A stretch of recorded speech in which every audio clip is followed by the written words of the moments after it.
কিচেনে আজকে আমি কি রান্না করব, তাই আমি মিনি কিচেনের জন্য আজকে মুরগি নিয়ে নিয়েছি। তো এখানে আমি মুরগিগুলো প্রথমে ধুয়ে নিব, তারপর এখানে আমি পেঁয়াজগুলো কেটে রেখেছিলাম, ওই পেঁয়াজগুলো সবগুলো দিয়ে দিব, মানে আমি মুরগিটা কষিয়ে রান্না করব।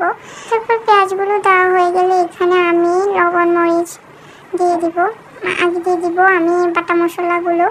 তো বাটা মশলা দেওয়া হয়ে গেলে তারপর দিয়ে দিব লবণ। তো লবণ দেওয়া হয়ে গেলে আমি এখানে বাকি যে মশলাগুলো আছে মরিচ হলুদ তারপরে আছে মুরগি মশলা, এগুলো দিয়ে দিব। তো আপনারা দেখতে থাকেন আমি কি করতেছি। তো প্রথমে আমি এখানে মরিচ দিয়ে দিলাম, তারপর আমি হলুদ দিয়ে দিব, তাড়াতাড়ি দিয়ে দিই হলুদগুলো। তারপর আমি দিয়ে দিব এখানে মরিচ না কি মশলা, এখানে মুরগি মশলা মানে মুরগি মাংসের মশলা। তারপর আমি এখানে দিয়ে দিব ধনিয়ার গুঁড়া। তারপর এখানে আমি আর কিছু দিব না। আর তারপরে আমি এটাকে ভালো করে মিশিয়ে নেব না, আচ্ছা পরে মিশাবো। তারপর আমি আমার গরুর মাংসটা হয়েছে কিনা একটু দেখে নেব। আমি এখানে গরুর মাংস বসাইছিলাম, এই যে দেখো আমার গরুর মাংস হয়ে গিয়েছে, দেখেছো কত সুন্দর গরুর মাংস কালার হয়েছে আমার। তোমরা কারা কারা খাবে চলে এসো আমাদের বাসায়, তোমাদেরকে আমি দেবো না।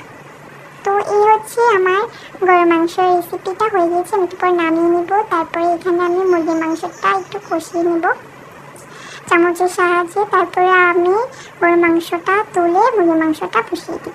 এই যে দেখেন কত সুন্দর আমার ছোট্ট চুলাটায় ধাউ ধাউ করে আগুন জ্বলছে। চুলাটাও না অনেক দুষ্ট, প্রথম আগুনে ধরতে চায় না। তো এখানে আমি মুরগির মাংসটা বসিয়ে দিয়েছি, এখন আমি ভালোভাবে একটু নাড়াচাড়া দিয়ে দিব। নাড়াচাড়া দেওয়া হয়ে গেলে তারপর যখন একটু হয়ে যাবে তখন আমি আবারও নাড়াচাড়া করে দিব। আমি বারবার দেখতেছিলাম যে আমার ছোটো চুলাটা আগুন আছে কিনা। তারপর আমি এখানে একটাও ঢাকনা দিয়ে দিব।